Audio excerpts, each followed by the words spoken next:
روزوں کا مہینہ رمضان کا مہینہ ہے، جس میں قرآن اول نازل ہوا، جو لوگوں کا رہنما ہے اور جس میں ہدایت کی کھلی نشانیاں ہیں اور جو حق و باطل کو الگ الگ کرنے والا ہے۔ تو جو کوئی تم میں سے اس مہینے میں موجود ہو چاہیے کہ پورے مہینے کے روزے رکھے، اور جو بیمار ہو یا سفر میں ہو تو دوسرے دنوں میں روزے رکھ کر ان کا شمار پورا کر لے۔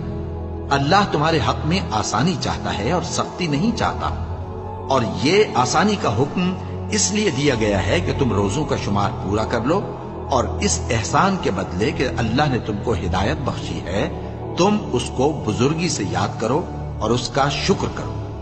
اور اے پیغمبر، جب تم سے میرے بندے میرے بارے میں دریافت کریں تو انہیں معلوم ہو کہ میں تو تمہارے پاس ہی ہوں۔ جب کوئی پکارنے والا مجھے پکارتا ہے تو میں اس کی دعا قبول کرتا ہوں۔ تو ان کو چاہیے کہ میرے حکموں کو مانیں اور مجھ پر ایمان رکھیں تاکہ نیک رستہ پائیں۔